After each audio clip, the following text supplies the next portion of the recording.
Okay, so this is what you can do with the JavaScript on the client side. You can react to input from users. If the user, for example, clicks a button or a link, you can react to that event and write some code to react to the event. You can also go back to the server side, get some data using API, web API, and then you can update the page. You may also do some basic validation of the user input. For example, if they enter the age and they enter the negative number, you can tell them the age should be a positive number. So this is what you can do with JavaScript on the client side. Now it is time to see how we can do so. But before we start diving into more details, when you want to place JavaScript on the page, there are multiple ways you can do it. One way, you can go to the head of the page and add a script tag. And then in there, you can place your JavaScript code. The best way to do this is you put your JavaScript code outside in a separate file, and then you link it with the HTML file using the script tag, and you assign the file name to the source property, src property. This is the best way, so you can separate the HTML from the JavaScript.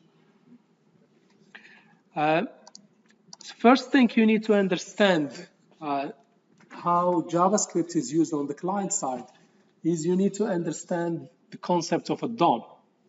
We started looking at this, if you recall, from CSS lecture, that the browser, when the browser gets the HTML, it converts it to a tree structure, which is called the DOM tree. So it is a tree structure that represents all the HTML elements on the page. And what you can do is, using JavaScript, you can access those elements on the page, you can hide them, you can remove them, you can add new elements. So that's what you can do with JavaScript on the client side.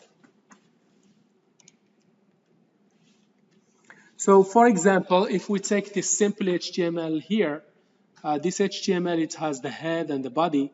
So the browser will construct a tree. The root of the tree will be HTML. Then it will have two branches or two childs, the head and the body. The body will have one child for the title, and the body will have one child for the header one child for div, and one grandchild for paragraph. So this textual HTML will be represented in the browser, by the browser, as a tree like this. Now you can get, using JavaScript, you can select any of these elements. You can add, update, remove elements to this tree. You can change the style, the look and feel of the elements, and you can also listen to events that happen on those elements and react to the events. So how do we select elements? How do you select elements from the tree? There are many ways. The best way, and one way to get you started, is you use query selector. So you say here, for example, document.querySelector. This will give you the elements that are paragraph. Document.querySelector, and you give hash, the ID of the elements. This will give you the elements with having this ID. So I think the best way to really understand this is to see a concrete example of how we use this. So let me show you a couple of examples motivating what we are discussing here.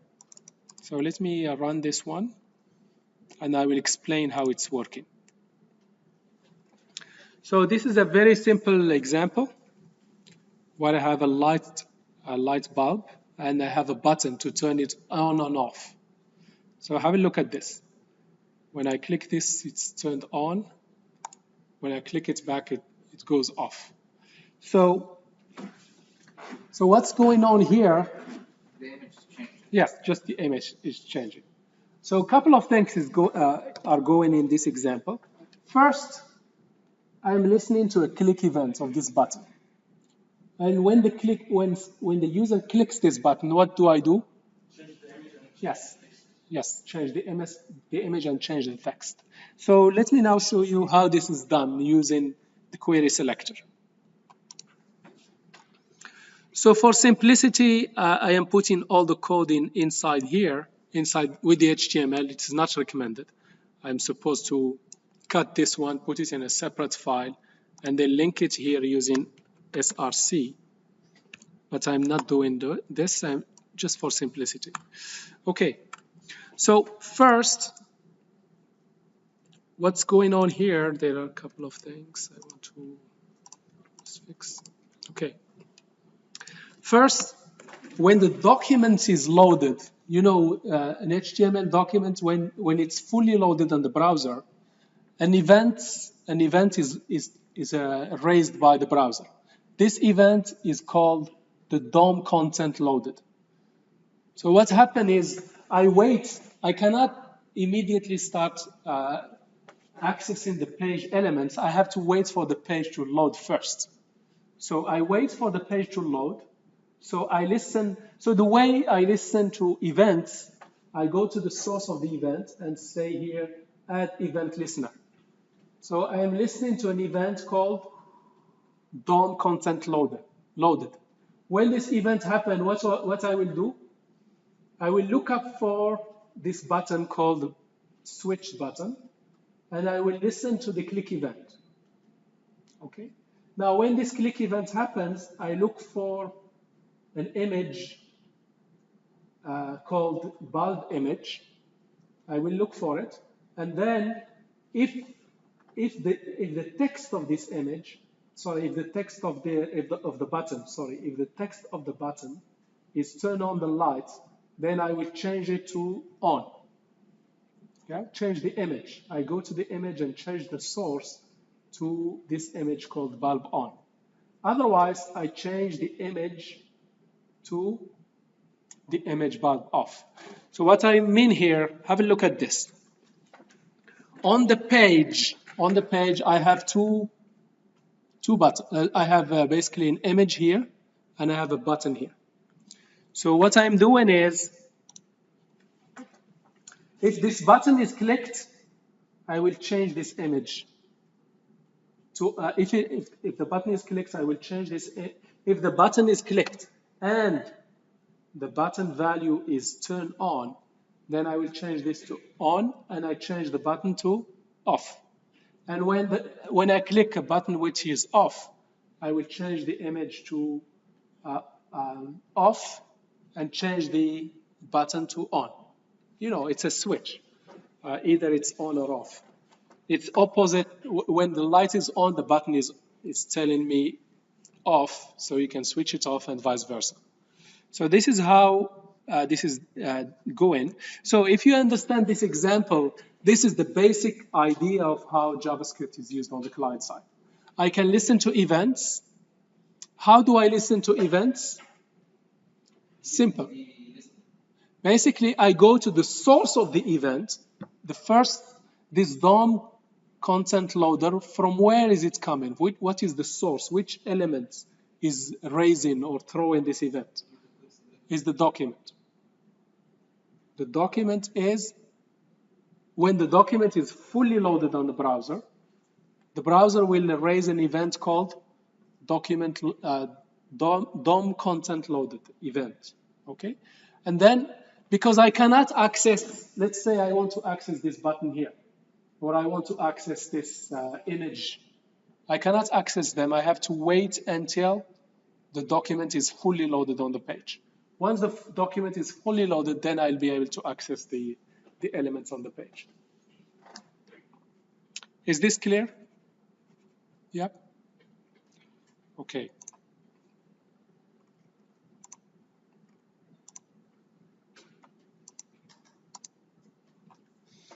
So when I want to handle events in JavaScript, we have two ways to do it.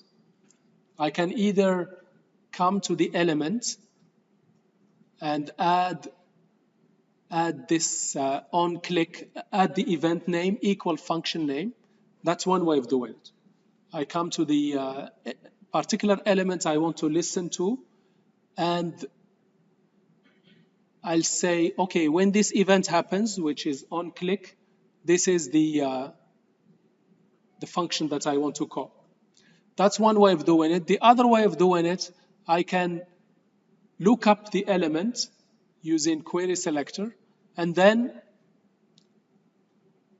I can use add event listener to react to this click event. So here I have a calculator example. Let me run it, and then I will explain how is it working. So this is a calculator fully working on the client side. There is no server side. It's all HTML and JavaScript. So what I'm doing here, let's say I put here 40 plus 60 compute, and it will do the computation. If I change the operator compute, it will do multiplication. Okay, all this is happening on the client side. So there are a couple of interesting things going on. So let me. So in here, what I did is the JavaScript behind this page, I put it in a separate file called calculator. And then I am bringing this file to the HTML page using the script tag and source equal the JS/calculator. It's always a good idea to put it in a separate subfolder just to keep things organized. And here is this what this calculator is doing. So first, okay, so let me just show you here. One way of handling events, you see here I have a button called compute. When this button is clicked, I want to call this function. It's very simple. On click, there are so many events that you can listen to. In every element, if you do on autocomplete, on blur, on cancel, so many events that you can listen to. But for buttons, the most important event is on click. And then equal the JavaScript function you want to call. So it's straightforward. And this JavaScript function, this is what it's doing. So it will get the first number, it will get the second number, it will get the operator, and the results. There are basically what I have here, three inputs, yes. I have 3 inputs and one div to put the results. So let me show you this in HTML. So I have the first input, it's called num1. The drop down is called operation. Remember, if for me to access any element on the page, I have to give it an ID. So I give it one unique ID, a meaningful, very meaningful one. I have num1, operation num2. And then what I have here, I have a div that will be the result. So I will do the computation, and the results, I will stick them in here, display them in this div. Yeah? So it's simple. I'm listening to this event. When this event happens, I read the value of this one, I read the value of this, and I read the value of this, do the computation based on the operation, and then insert the results in the result div. And every element that I'm interested in accessing through JavaScript, I give it an ID. This is very important. I will access them by ID. Okay, so have a look. So this is how I access them. You can see here, document.querySelector.num1.value. This will give me the value of the first text box. If I do, and this value will be string, because whatever you type on the form, it's considered as a string. You have, because I'm going to do some arithmetic operations, I first convert it to an integer using parseInt. Okay, so this will read for me num1, this will read for me num2, then I'll get the operation, what type of operation we want to do, plus, minus, divide, and I also get the results. After I do this, I have already a calculator class that is able to do add, subtract, multiply, and so on. And what I do is I do a switch If it's plus, I do addition. If it's minus, I do subtraction, and so on. I get the results. Once the result is done, So yes. why are you putting يعني submission? يعني these are very simple. You could just say. I can, of course. This is just demonstrates modularity. Okay. This is example, but add could be very complex things. This is an example. What I mean, the add could be go into the server, doing some stuff. It's not good idea for modularity. It's just keeping things modular. You get the idea. It's just keeping things modular through an example. Yes, you're absolutely right. I could just do result equal num1 plus num2. But that's not the idea. The idea here is to show you modularity. You can do modularity, okay? So once I am done and I compute the results, I construct a string and assign it to the result div. So I get the reference to the div element called results. And how do I insert HTML or text into an element is through this property called inner HTML. So this text will be added inside the div element.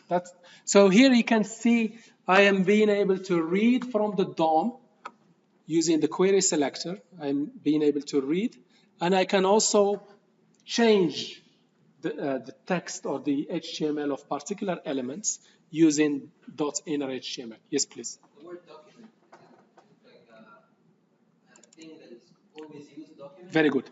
Okay, so JavaScript on the client side has some built-in objects. They are there. So the document represents what? DOM. The DOM. Thank you very much. So the whole tree. You remember the tree that gets generated when I load the HTML page on the browser? That DOM is assigned to a variable that's always available called document. So that's the root from where I access the DOM. Very good. That's basically the idea. So one way to handle events is to go to the elements, the source of the event, and you put the event that you are interested in this case, which event we are interested in, on click. And I'll say equal compute result. This is okay. This is not bad.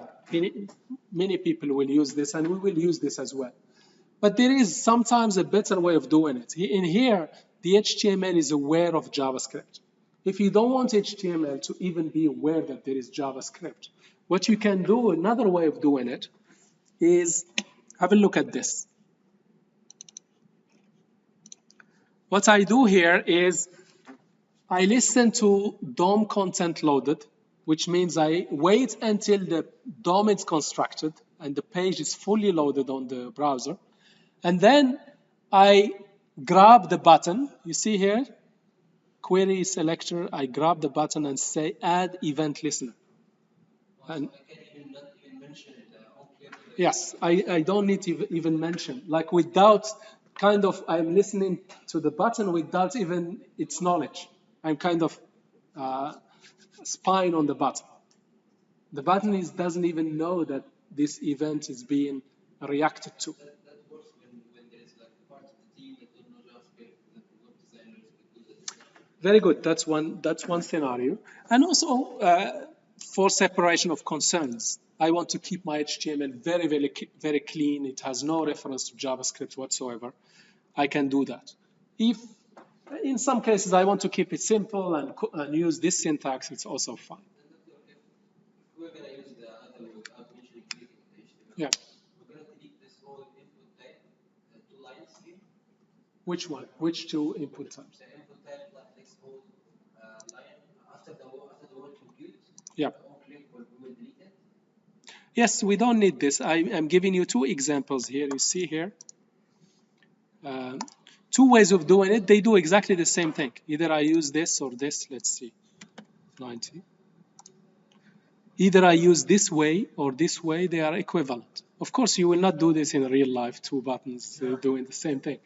I mean, either either you explicitly associate the event with a function in the source of the event using the onClick, that's such as onClick, or you can, yes, you can, you wait until the DOM is loaded. So you listen to the DOM content loaded first, and then when the page is fully loaded, you go and start listening to the click event on which button? The button called BATN compute. Okay, and then when this click event happens, this is the function that I will call.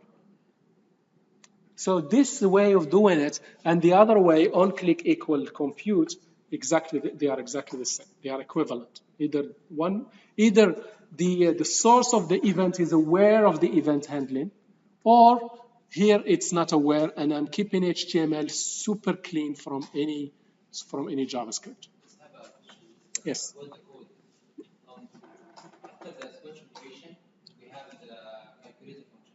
Sorry, can you say again? After this switch operation, Yeah. we have the calculator function, yes, which is what the switch is using basically. This is a class. Yes. Yes. The class is being used by the switch. Yes. Okay, I don't see how did they use it. I don't find anything that they use each other in. Like how did they use it? I don't see the link. No, like if you are in a JavaScript file, okay, if you are in JavaScript file, you can access anything in that file. What I mean here, this is this JavaScript file called calculator.js. Anything I put in this calculator.js, yes, they will be visible. No, no, basically anything I put here, for example, int x equal, sorry, I'm back to let x equal 10. Yeah.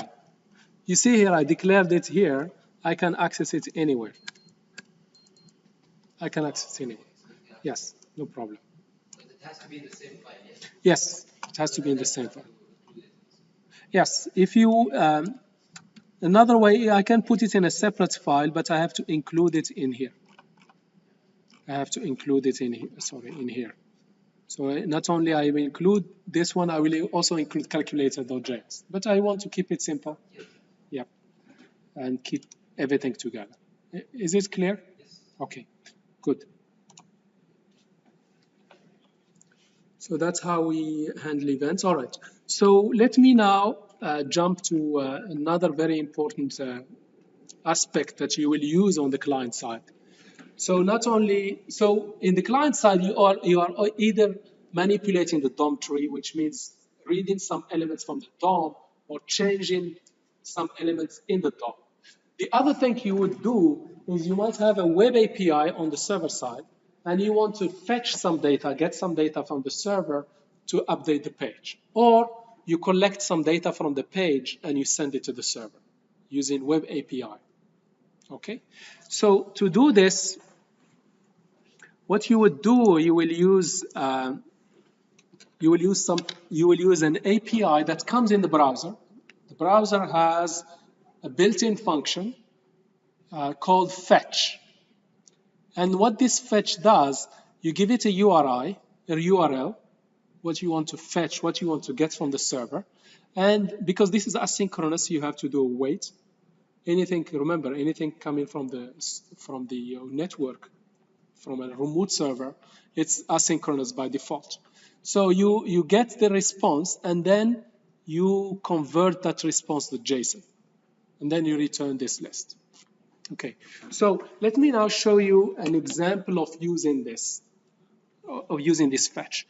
You can you can use it for reading. In this scenario, we are using it to retrieve data from the server. You can also use it to post data to the server. For example, in here, what I'm doing, I am posting to this URL login using which method? Post. And I'm saying to the post, by the way, I'm sending you JSON. So I say here, accept application/JSON.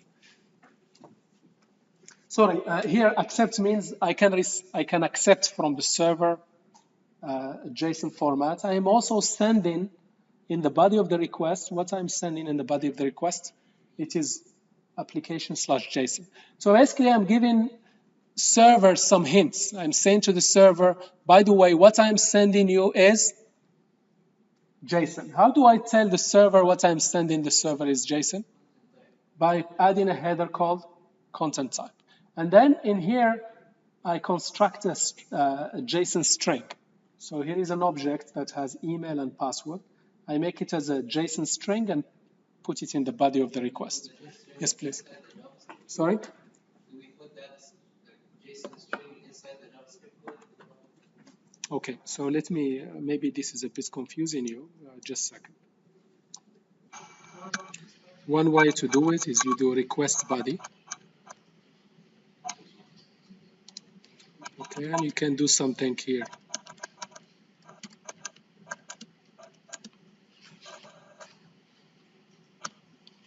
You can do something like this. So this one is just an object. You know how to create an object from variables. Okay, and you are making it as a string, making it as a string, and then you are sending it to the server in the body part of the request. Yes, please. Yes, but remember, like if you go back to the slides, if you have a variable, you don't need to do this. No need. It's a waste.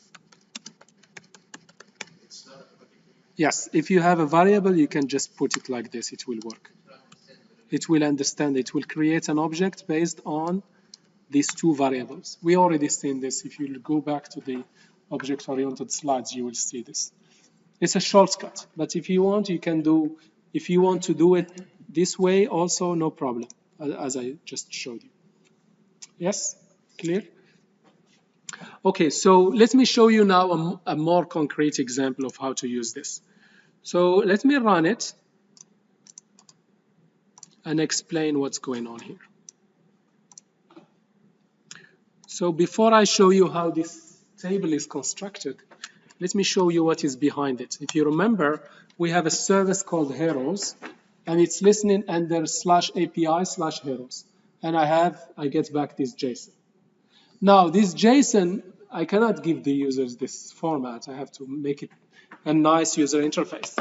So what I will do here, when the page loads, which is the index.html page loads, what I'll do, I'll go to the server, grab this JSON, and based on this JSON, I will convert it to a table, to an HTML table. That's what. Same thing like the other one. We're gonna inject that. Yes. To the DOM. Yes, yes, exact same concept. If you understand the concept, you can use it. Your imagination is the limit. You can. Usually the way it's Yeah. used across the whole like the standard is the whole HTML command. Yes. The HTML property. Yes. That's used. Yes, you grab whatever from outside the outside world, in this case from the server, and you go to a particular div, and you say, let's say content div.innerHTML equal whatever you construct dynamically. So I'll show you this concretely. So have a look at this. What I have here, don't worry about this first part. This is the navigation. You know how to do the navigation. This is this navigation, okay? What is interesting here is this div equal, what is the ID of this div? Heroes. Does it have anything? It's empty. But magically, we have this list. How come it is empty and we get this list? Must be some trick, some smartness in there. So this little guy here, index.js, is the one that's doing the trick. And have a look. If I go there, when is it doing this trick? When is it going to the server and loading the JS? When do we do this? When the loading starts. Very good. When the page is fully loaded on the browser. How do we know if the page is fully loaded on the browser? We can have it DOM. No, we listen. We listen to an event. Which event? What's the name of the event? DOM content loaded. When the DOM is fully loaded, what should I do? We store that function. Yes, we run our function, in this case called onPageLoad. If I go there, what I'm doing here, have a look. What I'm doing, I go and get the heroes from the server using fetch, and then I get the div, the heroes div. Remember the heroes div, the empty div on the index.html. And then I'll convert this heroes to HTML. This is a JSON document. I convert it to HTML and then I assign it to heroes div dot inner HTML. So let's see each one what it's doing. This is the first one, straightforward. This is the URL I am going to, API/heroes. And I don't need to put HTTP localhost 8090 because I am already there.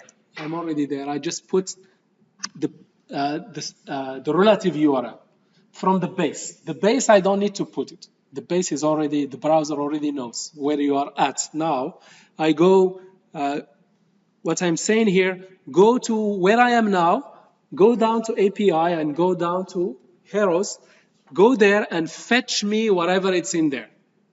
When I fetch it, what I will really get, I will get the JSON. So if I go there, have a look. If I go there, I'll basically get the JSON. But here I am doing it manually by myself. But if I want to do it programmatically using JavaScript, I use the function fetch. Then I'll get this JSON. So this is the first step. Second step, I'll take this JSON and convert it to HTML. And this is so powerful using the string template, if you remember, the string template. So here I'm writing HTML, but inside it I will be injecting some data from the heroes object. So here is the heroes. This is a static header one, H2, and this is a table. You know what table is. And here I start looping through the JSON document, this JSON list, because it's a list of documents. So I'll convert it from an object to an HTML. So that's why I'm saying here heroes.map. Remember, heroes is an array. Remember map? Map, it visits every element and do some transformation to the element.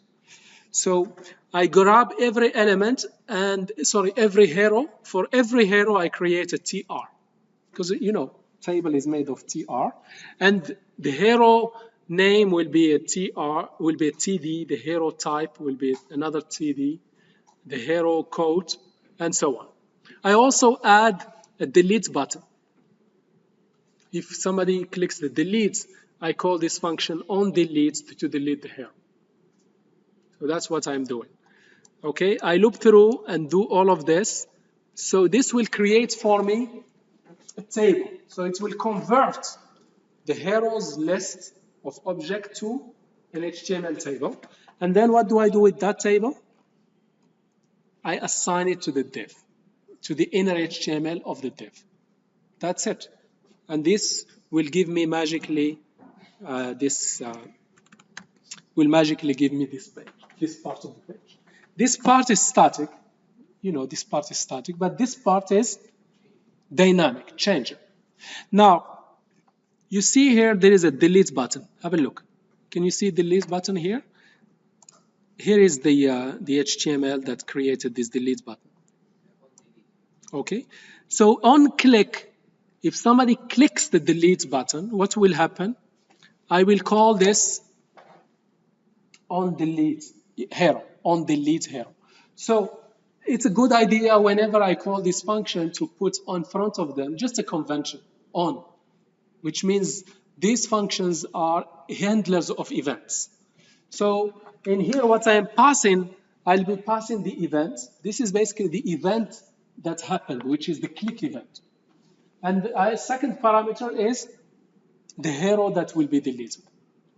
So let me show you here the HTML behind this. You can see here this button. It has on-click event, and the on-click has, for example, here, if I click this one, which hero will be deleted? Hero 6. Yeah. So let's have a look at this on delete. So what on delete has, it gives you the event that was erased. So the click is an event, that you can grab it. One of the most important properties of this built-in object called event is the target. This is kind of the maf'ul bih, the button that was clicked. Okay, so first of all, I go ahead and delete the hero. Very simple. Have a look. When I go there, delete hero, all I am doing, I go to using fetch. I say go to this URL, but this time don't use the method get or post. Use the method delete. So using fetch, what this will do for us, it will delete the hero. Okay. Now, sorry, just a second. When I delete the hero, two things happen. Have a look. Two things happen. When I delete it, it deletes from the server. Also, I need to delete it from the HTML table. So have a look. Sorry? Yes, delete it from the server using fetch. And then I'll delete it from, sorry, just a second. I'll delete it from the HTML table. Now, when I delete, I have to delete the whole row. So which one is this? This is the button. The parent is the div, is the TD. I have to get to the TR and delete this whole TR. So have a look. When I click this, it's gone from the server, and the evidence is that if I refresh, I will not get it anymore. It's deleted from the server and deleted from the table. So what is the magic to do this? Deleting from the server, it's very simple using fetch. I give it the URL and give it the method delete. Delete it from the client, from the HTML table, is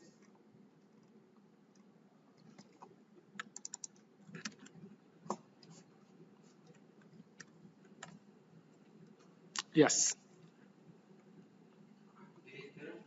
Delete parent. Let me just yes, but I want to show you first here.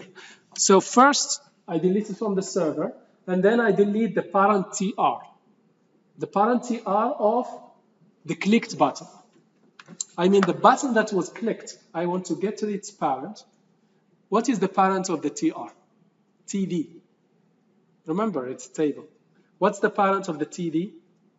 TR. So I want to delete that TR. So the way I do it, have a look. What I do here, I'll say, keep looking for the parent of this clicked element until you get to a TR, and then delete that TR. Okay? So the way it works, the button is inside the TD. So the parent of the button will be the TD. The parent of the TD is TR. Then I get to the parent and say delete this child. That's how it works. See here? I get to the TR, and then I say parent node.remove child. And then I remove the TR.